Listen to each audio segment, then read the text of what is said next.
મારા વાલા પ્રિયો, ઈસુ ખ્રિસ્તના નામમાં હું તમને પ્રેમાળ શુભેચ્છા પાઠવું છું. તમે કેમ છો?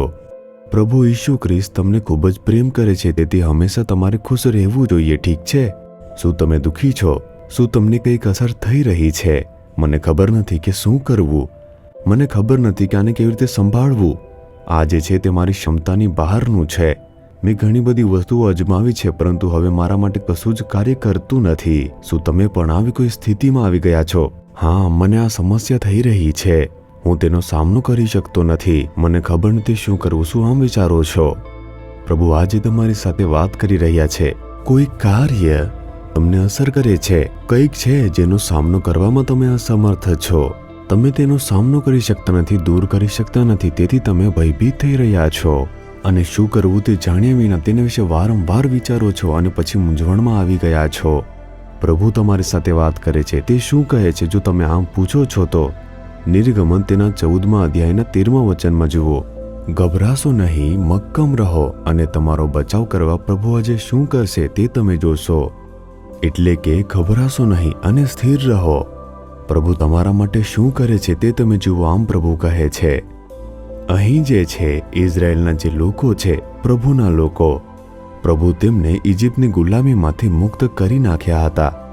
તેઓ 400 વર્ષ સુધી ગુલામીમાં હતા. હવે જ્યારે તેઓ લોકો મૂસા દ્વારા દોરાઈ રહ્યા હતા, અમે નવા દેશમાં જઈ રહ્યા છીએ, ગુલામીમાંથી આઝાદ થયા ખુશીથી મુસાફરી કરી રહ્યા હતા. અને ત્યારે તેઓ લાલ સમુદ્રના કિનારે પડાવ નાખીને બેઠા હતા અને તેમાં લગભગ 30 લાખથી વધુ લોકો હતા. એક ભારે ભીડ હતી. તેઓ કિનારે પડાવ નાખીને બેઠેલા હતા. તેઓએ આગળ પગલાં મૂકવાનું હતું, આગળ વધવાનું હતું. અને ઇજિપ્તનો જે રાજા હતો, જે ફારૂન હતો, તેમની રથ અને તેમની જે સેના છે તે ખૂબ જ પ્રખ્યાત હતી. તે દિવસોમાં તેમની સેનાથી દરેક જણ ધ્રુજતા હતા. તે રાજા પોતાની રથ સેના સાથે અને બીજી ઘણી બધી સેનાઓ સાથે જે પ્રભુના લોકો હતા તેમને ગુલામ બનાવવા માટે તે ફરીથી એકવાર આવી રહ્યા હતા. જ્યારે તે સેના સાથે આવી રહ્યો હતો, એક બાજુ તો દુશ્મન છે, ફારૂનની સેના છે, ગુલામ બનાવવા આવે છે. તે લોકો તેમને હરાવી શકતા ન હતા. તેઓ યુદ્ધમાં પ્રશિક્ષિત ન હતા. તેઓ 400 વર્ષ સુધી ગુલામીની અંદર હતા. લડાઈ કેવી રીતે કરવું જાણતા નથી. યુદ્ધ કેવી રીતે કરવું, આવી રીતે તે આવા લોકો હતા. તેમની બીજી બાજુ સમુદ્ર હતો. તેઓ સમુદ્રમાં કેવી રીતે જઈને ભાગી શકે? તેઓ બંને વચ્ચે ફસાઈ ગયા હતા. તે એવી એક સ્થિતિ હતી. એક બાજુ દુશ્મનો છે, તેઓ છટકી શકતા ન હતા. જો તેઓ યુદ્ધ કરવું હોય અને જો તેઓએ જીતવું હોય તો તેઓ યુદ્ધથી પરિચિત નથી. તેમની પાસે કોઈ પણ શસ્ત્રો નથી. શું કરવું છે ખબર નથી. આપણે આ સમસ્યાને કેવી રીતે દૂર કરશું, સામનો કરશું?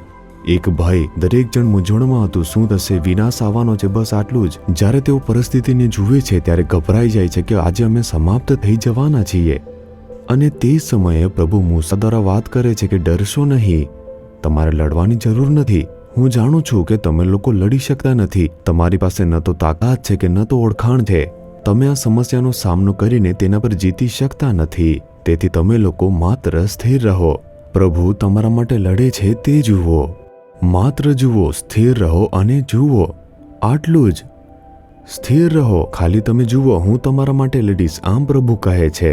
સ્થિર રહો અને પ્રભુના બચાવને તમે લોકો જુઓ. અમુક બાબતોમાં પ્રભુ એ જ કહે છે, મારા પુત્ર, મારી પુત્રી, તમે આનો સામનો કરીને જીતી શકતા નથી. તમારી વિરુદ્ધ જે શક્તિ છે તે મહાન છે.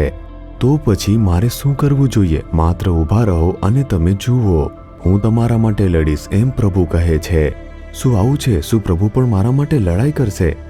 તે કરશે. પ્રભુની લડવાની રીત અલગ છે. ફારૂનની સેનાને તેમણે નજીક આવવાથી એકદમ અટકાવી દીધી હતી.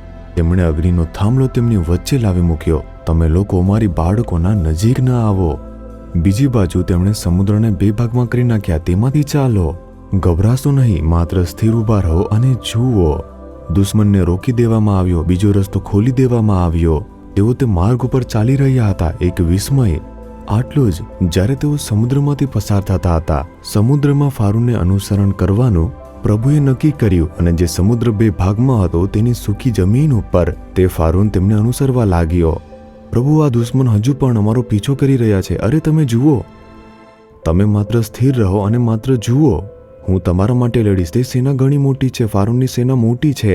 તમે માત્ર સ્થિર રહો અને મને લડતા જુઓ. આમ પ્રભુએ કહ્યું.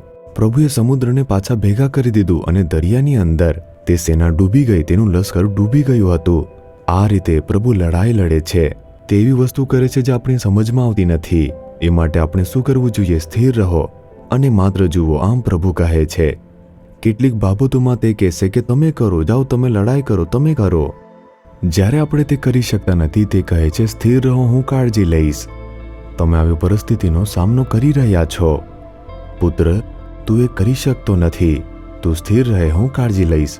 દ્રઢ વિશ્વાસ સાથે કે પ્રભુ કાળજી લેશે તે જાણીને સ્થિર રહો. દીકરી, હું જાણું છું તું તેનો સામનો કરી શકતી નથી, જીતી શકતી નથી. ડરીશ નહીં, તું માત્ર જો, હું તારા માટે લડીશ. આમ પ્રભુ કહે છે. શું તમે પ્રભુમાં વિશ્વાસ કરો છો કે તે કરશે? અને જો પ્રભુ આપણને કંઈ કરવાનું કહે છે, સ્થિર રહેવાનું કહે, સ્થિર રહીએ તો તે વિશ્વાસ છે. જેઓ વિશ્વાસમાં અડગ છે તેઓ જ સ્થિર રહી શકે છે. ક્યારેક પ્રભુ કહે છે કે કેટલાક કાર્યોમાં પુત્ર શાંત રહે, હું કાળજી લઈશ, તું ધ્યાન ન આપતો. જો આપણે મૌન રહીશું તો પરિસ્થિતિ ઊંધી પડી જશે.